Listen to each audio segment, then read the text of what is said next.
Hello students, so today I will teach you the third chapter of your political science class 12th book new centres of power. ठीक है, ये आपकी contemporary world politics जो book 1 है उसका chapter 3 है।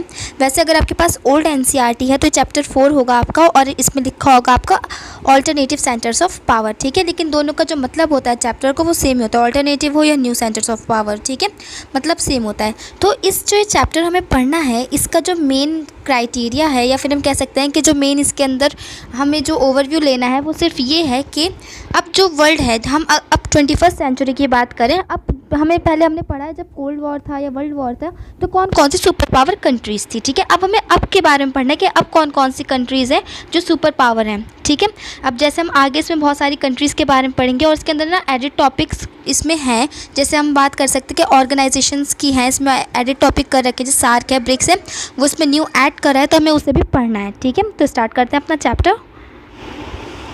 So now the first topic हमारे NCERT book में अगर आप बुक खोलेंगे तो फर्स्ट जो टॉपिक है चैप्टर में वो है हमारा यूरोपियन यूनियन, जिसे हम शॉर्ट फॉर्म में ईयू कहते हैं। ठीक है, तो यूरोपियन यूनियन जो है वो हमारा न्यू सेंटर ऑफ पावर की तरह है। जैसे पहले हमने सिर्फ सुपर पावर पढ़ी थी, कौन थे, सिर्फ यूएस और यूएसएसआर। ठीक है, तो अब हम पढ़ेंगे कि आगे कौन कौन सी ऐसी कंट्रीज़ हैं जो न्यू सेंटर ऑफ पावर बन सकती है, मतलब बहुत ज़्यादा पावरफुल कंट्रीज़ है, सुपर पावर कंट्रीज़ इन्हें हम कह सकते हैं। तो फर्स्ट कंट्री हमारी यूरोपियन यूनियन। ठीक है, अब इस कंट्री के बारे में हम पूरा पढ़ेंगे कि कैसे यूरोपियन का एक यूनियन बना, यूरोपियन जो कंट्रीज़ थी उनके बारे में हम पूरा पढ़ेंगे। First point is, after the end of the Second World War, there was a dilemma among many European leaders over the status of Europe. अब क्या हुआ, अब एक बात समझो, जब हमने कोल्ड वॉर पढ़ा तो उसमें हमने क्या पढ़ा था, जो ईस्ट और वेस्ट यूरोपियन था वो अलग हो गए थे और दो एक दूसरे के दुश्मन बन गए थे।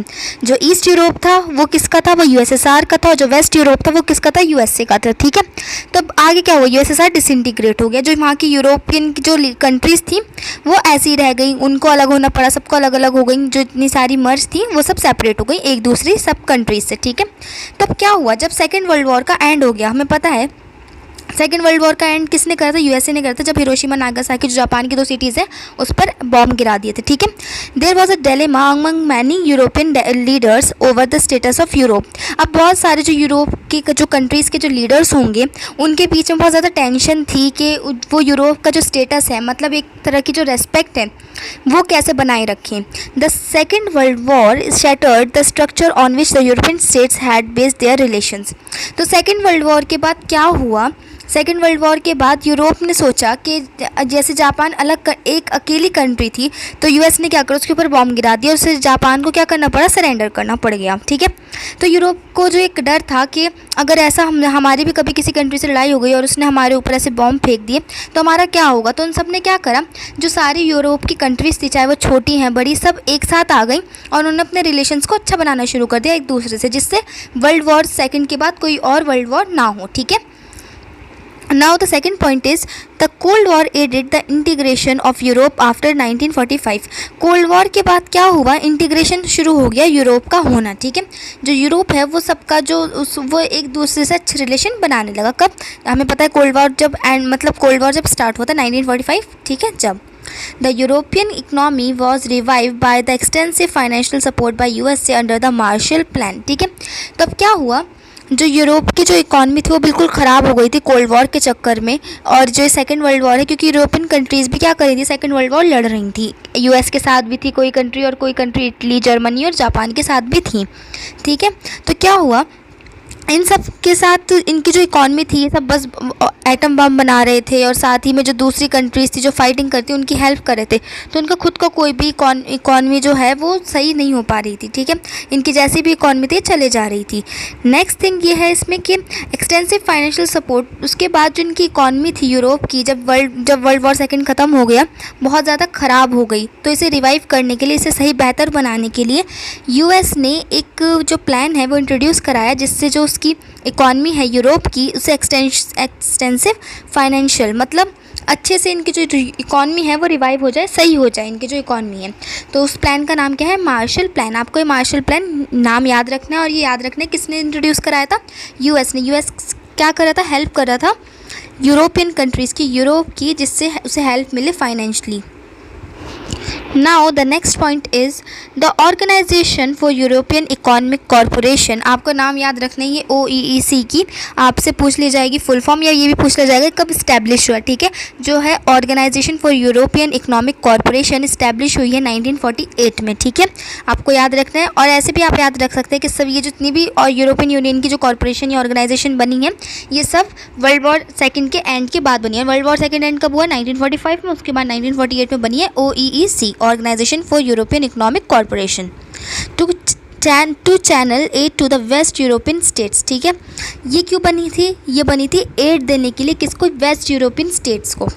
ठीक है, जिससे जो वेस्ट की यूरोप की जो कंट्रीज़ होंगी, स्टेट्स आपको मैंने 10 बार बता चुकी हूँ, मैं आगे भी मैंने बताया कि स्टेट्स कंट्री को ही कहते हैं। जो पहले के टाइम था उसमें जो स्टेट्स होती हैं उसे कंट्री कहते थे। ठीक है, तो इसमें क्या था कि वो एड देगा, एड मतलब हेल्प करेगा वेस्ट यूरोपियन कंट्रीज़ की।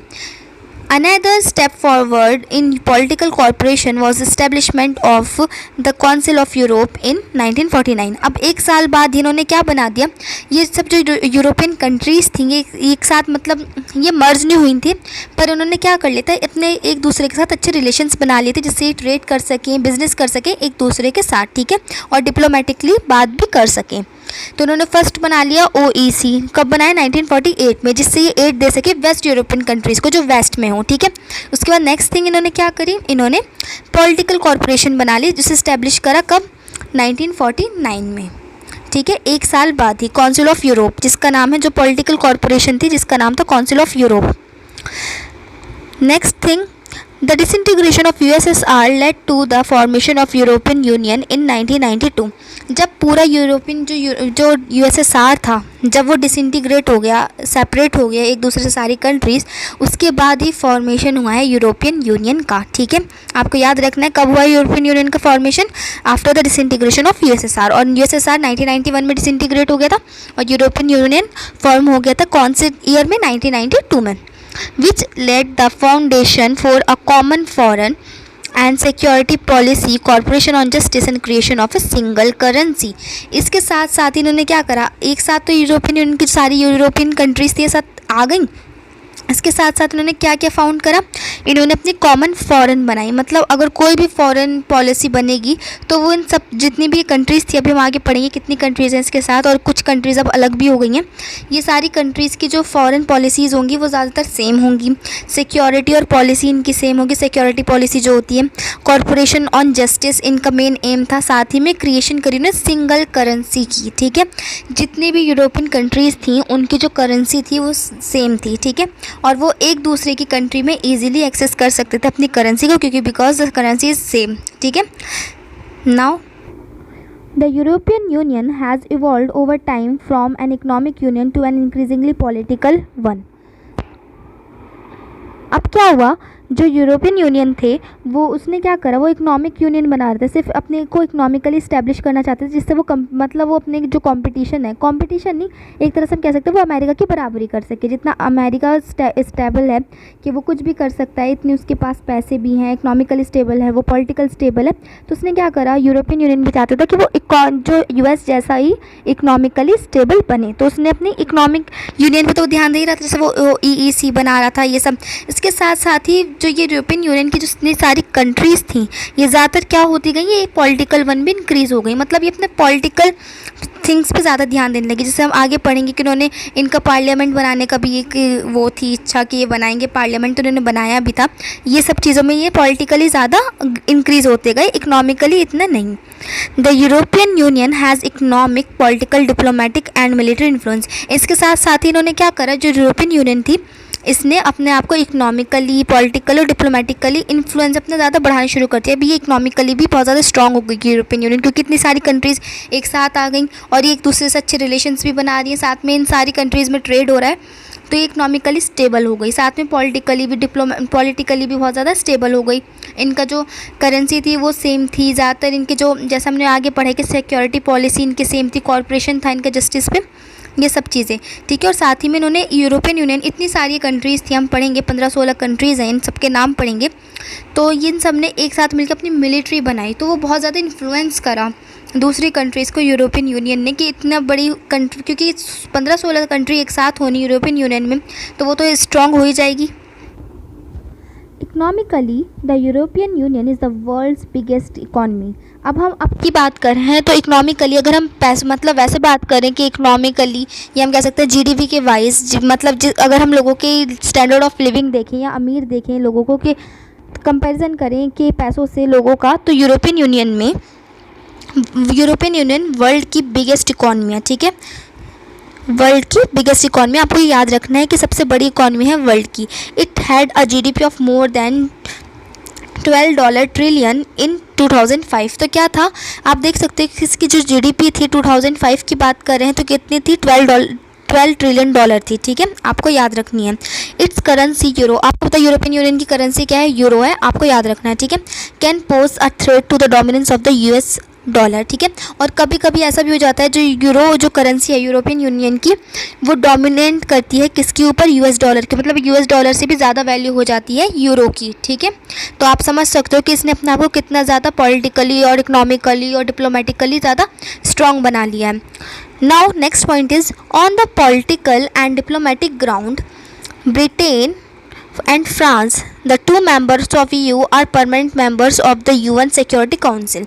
अब ये देखो, आप समझो बात को कि यूरोपियन यूनियन की जितनी भी कंट्रीज़ हैं, आप जब इन्हें देखो ये सब स्ट्रॉन्ग तो हो गई, साथ ही साथ इनको ना बहुत ज़्यादा फॉरेन गेन भी है, मतलब दूसरी कंट्रीज से भी इनको गेन मिलता है। जैसे कि अगर हम बात करें कि अगर हम पॉलिटिकल और डिप्लोमेटिकली ग्राउंड की बात करें या एग्जांपल लेते हैं, ब्रिटेन और फ्रांस इसकी दो कंट्रीज़ हैं, इसमें और भी कंट्रीज़ हैं लेकिन इसमें ब्रिटेन और फ्रांस के बारे में दे रखा है।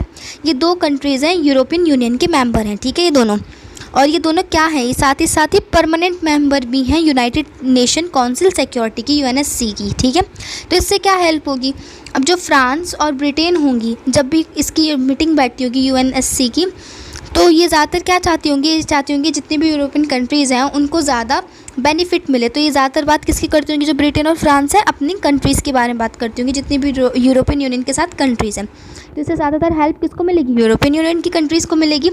तो इसलिए भी ज़्यादा ये पॉलिटिकल और डिप्लोमेटिकली और हम कह सकते हैं इकोनॉमिकली स्ट्रॉन्ग हो गया, क्योंकि दो परमानेंट सीट्स हैं यूरोपियन यूनियन के मेंबर्स के पास। ठीक है, ये बहुत ज़्यादा बड़ी बात होती है। Now the last point is in the defense field the European Union's combined armed forces are the second largest in the world। और अगर हम डिफेंस की बात करते हैं, मिलिट्री की बात करते हैं, जो यूरोपियन यूनियन की कंबाइंड आर्म्ड फोर्सेस है, कंबाइंड मतलब सारी कंट्रीज से जो मिलके पूरी मिलिट्री बनी है, जितनी भी यूरोपियन यूनियन में कंट्रीज़ हैं, वो second largest in the world, second में आती हैं पूरे वर्ल्ड में। फर्स्ट किसकी है, यूएस की है।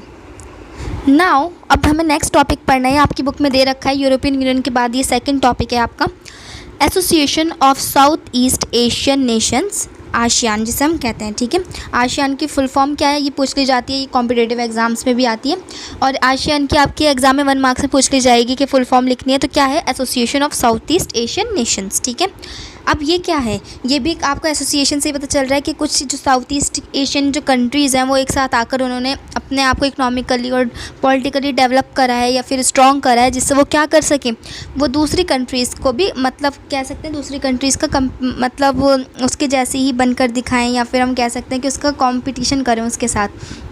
ठीक है, आजकल हर कंट्री क्या चाहती है कि उसकी वो इकोनॉमिकली स्टेबल हो, पॉलिटिकली स्टेबल हो, जिससे वो दूसरी कंट्रीज़ को क्या कर सके, उससे अपना कंपैरिजन कर सके, अपने को दूसरी कंट्री से और ज़्यादा उठाकर दिखाएं। ठीक है, क्योंकि हमें पहले बस यही था, क्या था 1945 से लेके अगर हम बात करें 19 के ईरा तक सिर्फ यही था कि जितनी भी बस कौन सी सुपर पावर्स थी, अमेरिका तो थी हमेशा से, यूएसएसआर हो गई, या फिर जो साउथ ईस्ट कंट्रीज़ थी ये ज़्यादा जो कह सकते हैं हम पॉलिटिकली स्टेबल थी। अब ये सेकंड ऐसी कंट्री है जो न्यू सेंटर ऑफ पावर बन सकती है, या फिर हम कह सकते हैं कि पावरफुल कंट्री है ये पूरे वर्ल्ड में। तो before and during the second world war the south East Asia suffered a lot from repeated colonialism both Europe and Japanese. अब अगर हम बात करें पहले की कि जब पहले, या फिर हम बात कर सकते हैं कि सेकेंड वर्ल्ड वॉर से पहले और सेकेंड वर्ल्ड वॉर के बीच में जितनी भी साउथ ईस्ट एशियन कंट्रीज़ थी, उन्होंने बहुत ज़्यादा सफ़र करा है। क्यों सफ़र करा है? Because of कॉलोनिज़म। कॉलोनिज़म क्या था? वहाँ पर शासन चलता था, मतलब कोई भी दूसरी कंट्री आकर अपना वहाँ पर रूल जमा लेती थी। जैसे हम कह सकते हैं कौन कौन सी कंट्रीज़ ने साउथ ईस्ट एशिया पे अपना ज़्यादा रूल जमाया है? एक तो यूरोपियन कंट्रीज़ और एक जापान ने। जापान और यूरोपियन ने कॉलोनिज़म कर लिया था किसको? साउथ ईस्ट एशिया को। जैसे इंडिया में किसका था? ब्रिटिशर्स का था कॉलोनिज़म, ठीक है। ऐसे साउथ ईस्ट एशिया में यूरोप और जापान की कंट्री क्या कर लेती थी? अपना शासन चला लेती थी। Now the second point is there were problems of nation building. इसकी वजह से क्या हुआ? सिर्फ उनका ही शासन चलता रहा, उन्हीं को ज़्यादा बेनिफिट पहुंचता, जितनी भी यूरोपियन और जापानीज़ कंट्रीज़ थी, तो बहुत ज़्यादा प्रॉब्लम आई नेशन को बिल्ड करने में। रिवेजेस ऑफ पॉवर्टी, गरीबी भी रही जैसे इंडिया में थी, एंड इकोनॉमिक बैकवर्डनेस भी रही, क्योंकि वो सिर्फ अपना ही भला चाहते थे, वो नहीं चाहते थे जिसके साउथ ईस्ट एशिया का कोई भला हो। And pressure to align with any of the two super power blocs, और दोनों ही जो सुपर पावर ब्लॉक्स थी उस टाइम पे, ये दोनों जो कंट्री थी ये इकोनॉमिकली स्टेबल थी, तो इनका बहुत ज़्यादा सुपर ब्लॉक्स कह सकते हैं हमें इन्हें। तो क्या था? ये सिर्फ ज़्यादा प्रेशर देती रहती थी कि हमारी बात मानो, यूरोपियन कहती थी, और जो जापान था वो जापान कहता था हमारी बात मानो।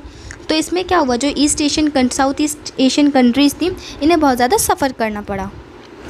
The Southeast Asian countries established the Association of Southeast Asian Nations, ASEAN जिसे हम कहते हैं। ये कब इस्टेब्लिश हुआ है? 1967 में हुआ। आपको ये डेट याद रखनी है। As an alternative to Bandung conference and non aligned movement, ठीक है।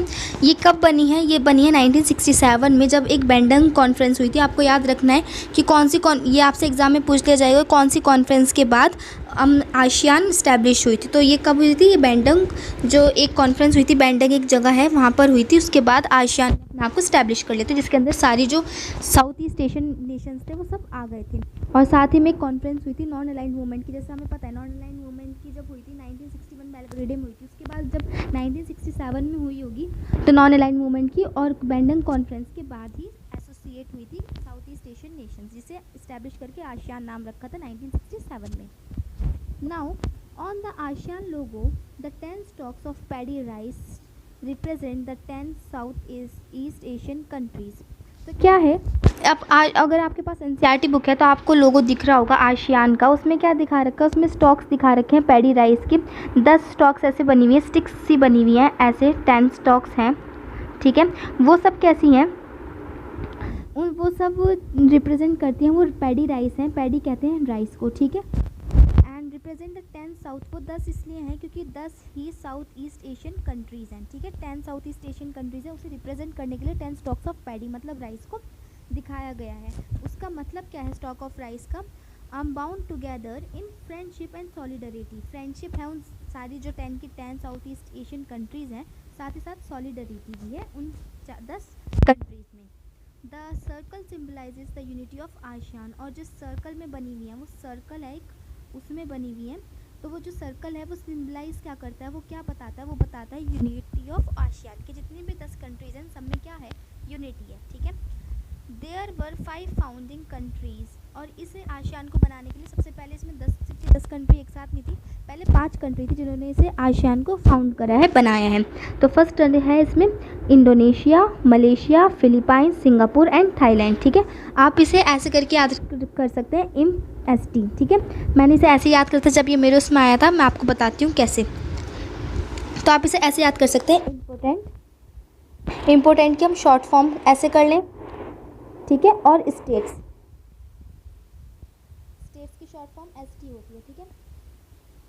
तो ST, तो IMP से क्या होगा? इंडोनेशिया I को डिनोट करेगा, ठीक है। M मलेशिया को और P फिलीपाइंस को। ऐसे ही ST सिंगापुर और थाईलैंड। आपसे ये एग्ज़ाम में पूछ लिया जा सकता है कि मतलब 5 फाउंडिंग कंट्रीज़ कौन थी आसियान की। तो आप ऐसे इंपॉर्टेंट स्टेट करके इनका शॉर्ट फॉर्म और स्टेट का शॉर्ट फॉर्म ST ऐसे याद कर सकते हैं, Indonesia, Malaysia, Philippines, Singapore and Thailand.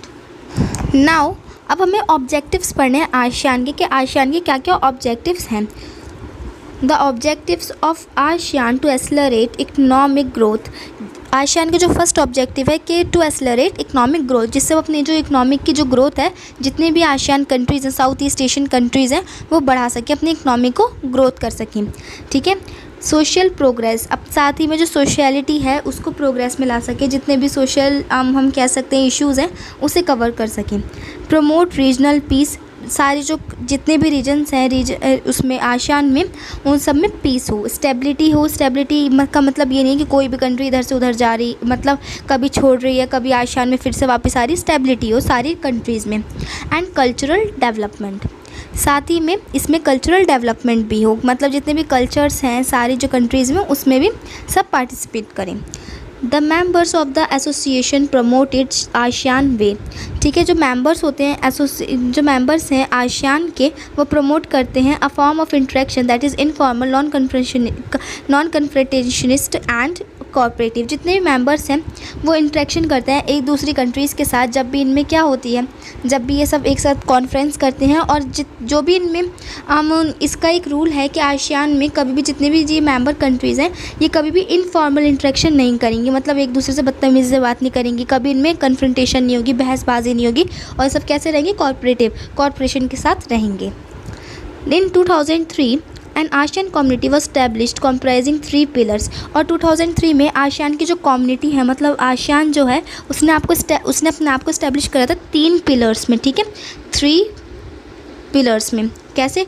The ASEAN economic, सबसे पहले इन्होंने 3 पिलर्स में सबसे पहले बनाई द आसियान सिक्योरिटी कम्युनिटी, जिससे आसियान जो है वो सिक्योरिटी, उसमें सिक्योरिटी भी हो, ठीक है। सेकंड है इसमें आसियान इकोनॉमिक कम्युनिटी, ठीक है, आपको ऐसे याद रखना है, फर्स्ट है security community, second economic community and the third is ASEAN socio culture community. Okay, आपको ये समझ के रखना है कि 3 पिलर्स आपसे एग्जाम में पूछ लिया जाएगा, कौन से ईयर में बनाए, 2003 में बनाए हैं।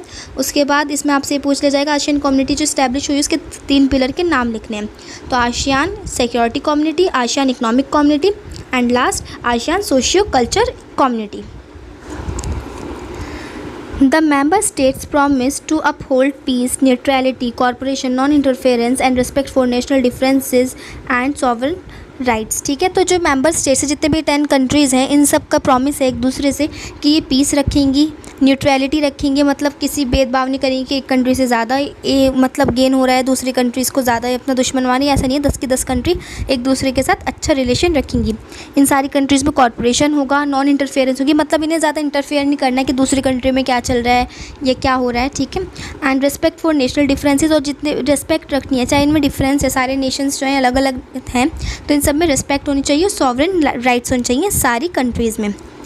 The ASEAN economic community AIIMS for a common market, और आसियान की जो इकोनॉमिक कम्युनिटी है वो कैसी है, वो एम करती है, चाहती है कि उसका कैसी मार्केट हो, कॉमन मार्केट हो, मतलब आसियान की 10 की 10 कंट्रीज़ हैं उन सब की एक ही मार्केट हो जहाँ पे वो ट्रेड कर सकें या बिज़नेस कर सकें। And to aid social and economic development in the region, और जिससे उसमें क्या होगा, कॉमन मार्केट होगी तो उससे ज़्यादा हेल्प किस चीज़ कौन से रीजन को मिलेगी, सोशल और इकोनॉमिक डेवलपमेंट को, ठीक है। उसके साथ साथ ही सोशल और इकोनॉमिक डेवलपमेंट भी होता रहेगा आसियान का।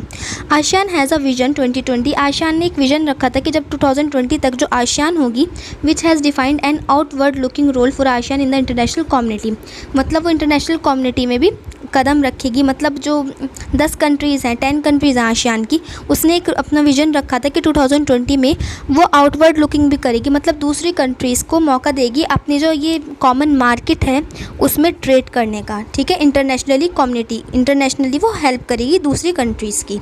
ओके, अब 2020 में ऐसा उनका विजन था, अब नेक्स्ट कंट्रीज़ का भी ऐसे ही पढ़ेंगे।